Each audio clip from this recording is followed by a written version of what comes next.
Philly film. Games. It's over. Hey, it's back to the game. Anyway, I was talking about relationships and whatnot, and this is a key component for you ladies. If you ever really want to snag a man, or at least keep him interested, it's really not that hard. And you can do it in a couple of different ways. And I know these will work. Okay. Just in general, if you want to land a man,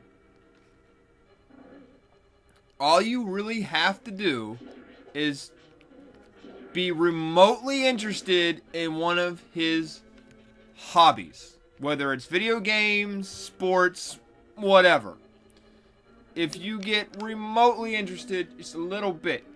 Like if you just talk about, oh, I know who Princess Peach is. I guarantee you the man will marry you. You don't even have to worry about commitment. Just the fact that if you know who that is, he will get on his knees immediately and marry you. Because that's all it takes. For me, that would work. You want to talk baseball? Oh, I'm all about it. That's not... I don't need that. I need to go this way. Get up there.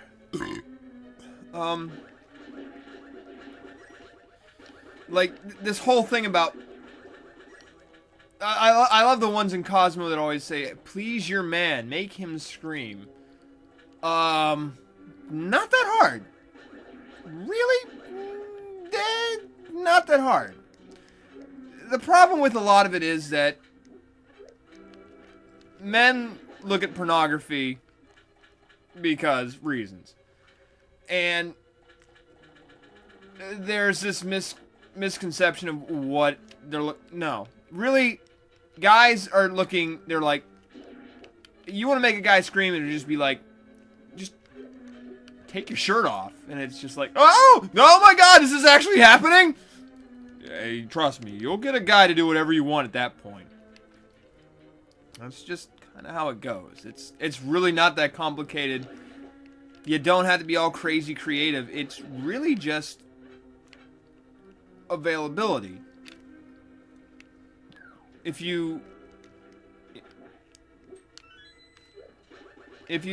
mean, it's nice if you want to go for that big production thing, but you really don't have to. It's never been that way. Nah, I don't want to get anything. I just want to go. I know there's things there, and just not into it. I want to beat this boss.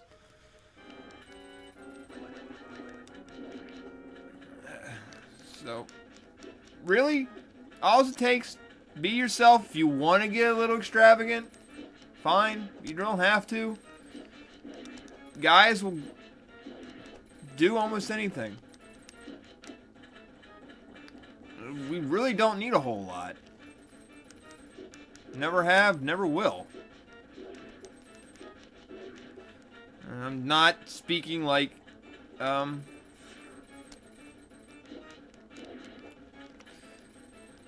if you really want to keep a man happy, like for me, let me have my space. Just acknowledge, like, 1 day a week, maybe 2. Just let them do, oh boy. The scrubbing bubble's mad and he's coming out for blood. Oh yeah. I'll probably use that.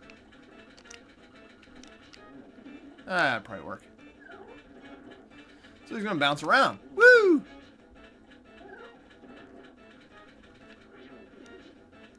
Come on. What you got, Jive Turkey?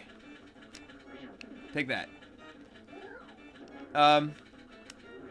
Men really just need a little bit of space. You give them that, you give them a little bit of time and space, they'll hang around. It's when you cling that they get weird. it's just something I know because my last one that she always wanted me to be around. I'm like, I can't, or I'll go nuts. It's just the nature of it. It's not that I don't like you. It's just I can't be constantly around you. And I think that's partially the reason why my mother's marriage has lasted so long. Oh, I've got the gases. Because my stepfather is only home really 3 days a week. And it's like, oh, I'm so glad to see you now because the rest of the week he's away. And I think that actually works for you. That whole distance makes the heart grow fonder thing, it applies quite well. So, yeah, keep that in mind. It really does wonders for you. Yes, saw Death Mountain.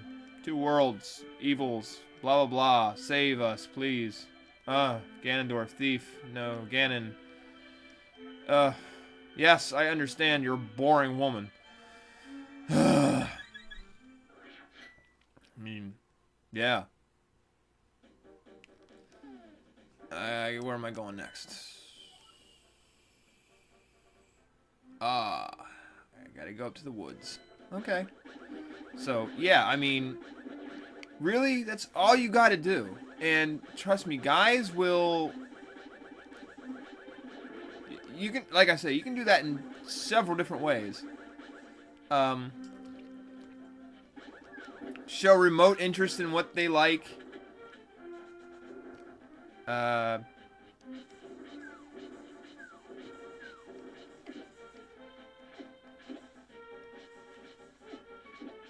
Really?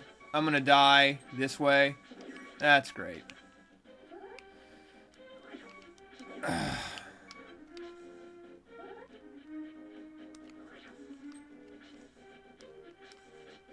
Get up there. Do that. Alright. So, yeah. That's my love advice. But to readdress the cosmopolitan thing, because I've never understood that whole thing with Cosmo. I'm gonna give you the same argument that got me kicked. I used to be part of a college radio station.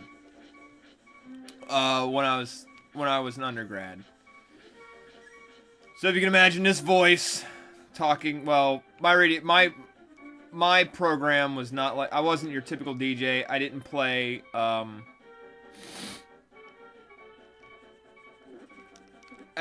music. I played comedy bits because I figured I wanted to be just different that way. So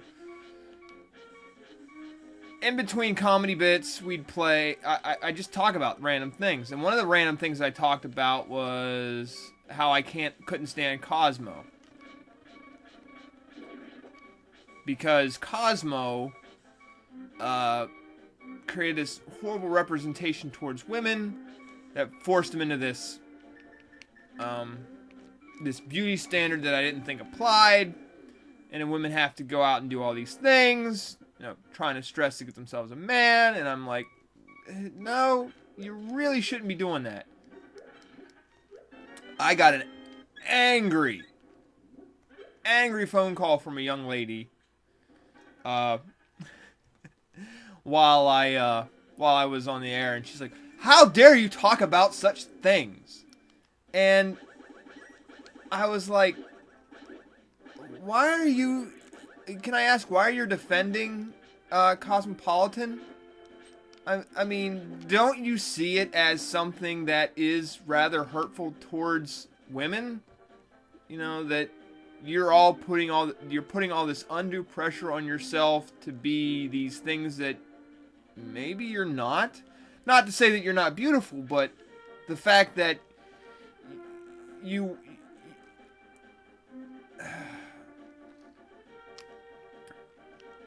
what's the word? Not the fact that you're not beautiful, but the fact that you're striving for this unattainable beauty because, well, let's face it, the people that are pictured in Cosmo, they're photoshopped. They're airbrushed. They're not the real person. They're just not. She didn't like that answer. I'm like, well, that's my opinion, and it's okay. You know, it's okay that you dissent. Well, I didn't realize that her boyfriend just happened to be... Oh, jeez. A bunch of bees! No, it wasn't a bunch of bees, but... her boyfriend was on the board for the radio station. And I could tell he was not interested in this conversation. But because his girlfriend was throwing the fit, it became an issue. Okay, fine. Whatever. I get it. I'll move on with life. Well, he gets on and is like, why are you talking about this stuff? Because I think it's important. Drop the subject now. No, I don't want to. I think it's important that we discuss these issues about humanity. All right, you're off the air now. What do you mean I'm off the air? And I gave him that look. What do you mean I'm off the air? I said, you are no longer on the radio station. So, in essence, I got fired right there at the... right I was on the air. That's how awesome I am.